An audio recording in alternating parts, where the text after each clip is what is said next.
C'est assez incroyable ce qui vient de se passer. Alors les classements comptent, mais il y a eu ces manifestations qui ont dû forcer, en tout cas certainement au niveau de la sécurité, Jackie, à annuler cette fin de course.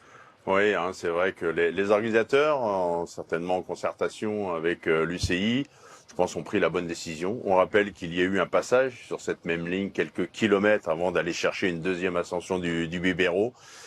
On sentait que c'était chaud et évidemment, je pense que sur la ligne d'arrivée, les informations notamment de la police du Pays Basque ont dû dire là, on ne pourra pas assurer la sécurité des coureurs dans 1 heure environ, parce qu'on avait un dernier passage environ à 1 heure de la ligne d'arrivée. Et je pense que c'est une sage décision, dure à prendre évidemment pour les organisateurs, que d'annuler le résultat de cette étape. Mais je trouve qu'on a trouvé une bonne parade avec quand même une belle explication entre les principaux favoris dans le dernier passage du Biberot et surtout dans le mur de Piquet. On ne peut pas du tout décider que finalement la ligne d'arrivée c'est à 3 km. C'est pas possible en termes de sécurité, c'est pareil? Le problème c'est que vous avez vu où était la ligne des 3 km. Elle était en pleine descente. En pleine descente. Techniquement, si, on aurait pu le faire. On rappelle qu'il y a une photo finish installée à 3 km de l'arrivée. C'est pour cette raison, d'ailleurs, qu'on a gelé les temps à 3 km de l'arrivée, car il y a une cellule qui permet d'enregistrer le passage de tous les coureurs à 3 km de l'arrivée. C'est pour cette raison qu'on l'a fait là. Après, c'est en pleine descente. C'était pas très dangereux, quelque part, oui. On aurait pu éventuellement le faire.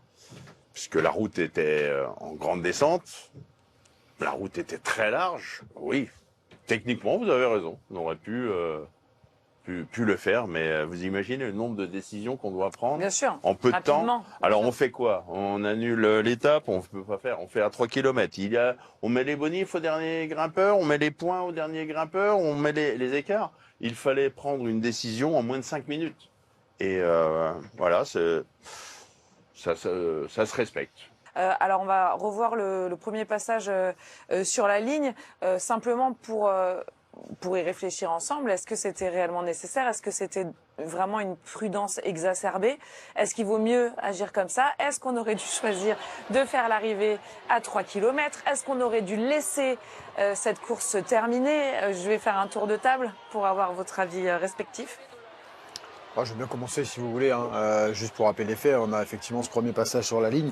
On est à 38 km distance de l'arrivée. Thomas nous dit c'était pacifique, il n'y avait aucun problème. Moi sur ces images-là, c'est pas l'impression que j'ai eue. Quand on voit, il y a pas mal de choses qui sont jetées sur la route. Et puis surtout, on voit ces personnes. Alors à voir au ralenti, c'est la première fois que je revois l'image et je suis assez loin, mais j'ai l'impression qu'on retire les barrières.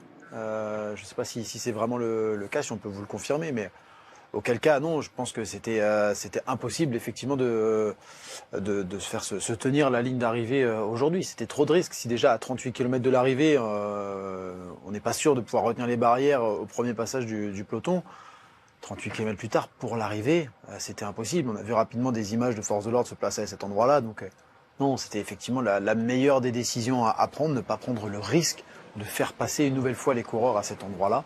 On ne sait pas ce qui peut se passer. Il peut suffire d'une personne, d'un comportement pour que ça dégénère. Et voilà, je pense que c'était la meilleure chose à faire. On parle souvent de la sécurité des coureurs qui doit primer sur le reste. Là, aujourd'hui, on n'a pris aucun risque avec la sécurité des coureurs et c'est une très bonne chose. On voit en direct Vingegaard à la récup. David, votre avis sur le sujet? Non, mais je suis assez d'accord.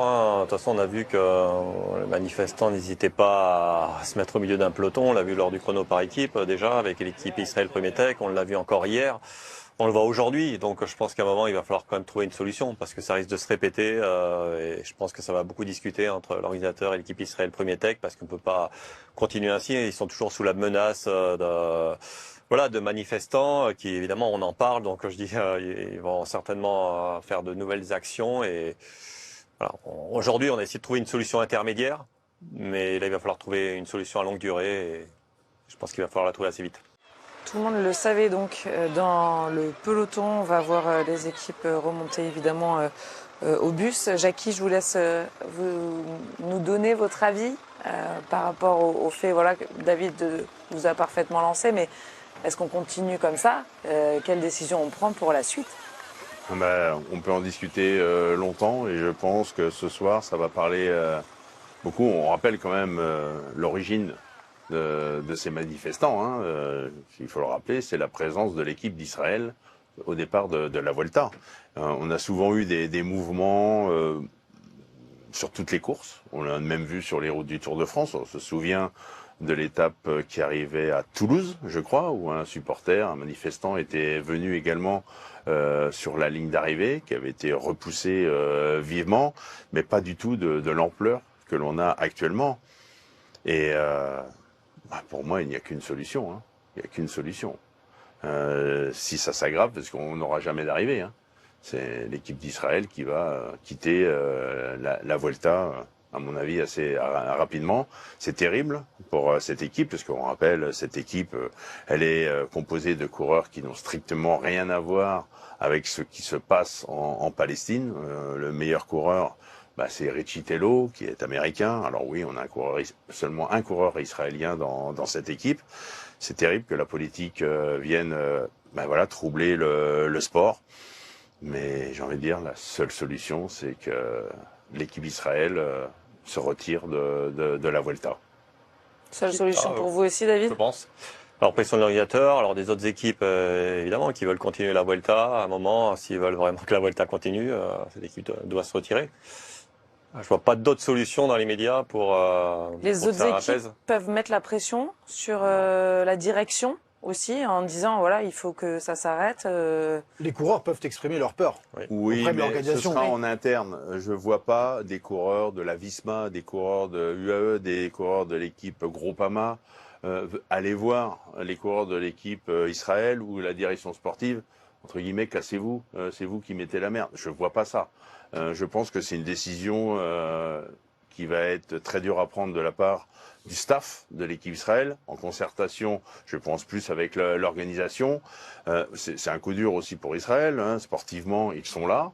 On a Richie Tello qui est placé, ils peuvent marquer plein de points UCI dans la fin de la Vuelta si Richie Tello venait à s'imposer au maillot blanc. Donc sportivement, ce serait un coup dur. Mais si vous avez une autre idée, une autre issue pour que ça se calme, moi je la prends, mais j'en vois pas d'autres. Oui, Pierre, qu'est-ce que... Non, pareil, je pense que après c'est à l'organisation de statuer. Le problème, c'est ils peuvent pas les mettre dehors. C'est ça. Il faut qu'il y ait une discussion entre l'organisation, les services de sécurité, la police, en l'occurrence la Guardia Civile espagnole, et l'équipe Israël Premier Tech, que tout le monde s'assoit autour de la table et discute. Aujourd'hui, la sécurité, elle n'est pas assurée. Alors, l'équipe Israël Premier Tech, elle est déjà plus sécurisée, entre guillemets, que les autres, pour couvrir les grands tours depuis maintenant plusieurs années. Ça fait déjà quelques années que l'équipe Israël Premier Tech bénéficie d'une sécurité renforcée. On s'est déjà retrouvé avec les équipes d'Eurosport sur place dans le même hôtel que la formation Israël Premier Tech. Il faut savoir qu'il y a une à deux voitures de police qui suit le bus de l'équipe Israël Premier Tech toute la journée. C'est-à-dire que quand elle quitte l'arrivée, elle est escortée par une voiture de police jusqu'à l'arrivée. Arrivée à l'hôtel, pareil, la voiture de police reste stationnée aux côtés du bus. Et on me disait d'ailleurs que sur place, là, sur cette Vuelta, dès que le bus est statique, dès qu'il est garé au parking bus, par exemple au départ d'une étape, il y a des forces de l'ordre un petit peu partout autour qui circulent tout le temps pour assurer la sécurité. Jusqu'ici, tout se passait bien. Mais là, avec ce qu'on voit depuis le début de cette Vuelta, ça commence vraiment à se compliquer. Et effectivement, il va falloir qu'à un moment donné, on prenne des décisions parce qu'il y a des coureurs qui ne se sentent plus en sécurité. Il y a des personnes qui n'hésitent plus à entrer sur la route et qui veulent vraiment faire stopper la course en plein milieu de celle-ci pour exprimer leur mécontentement, pour exprimer leur désaccord avec la situation actuelle entre Israël et Palestine.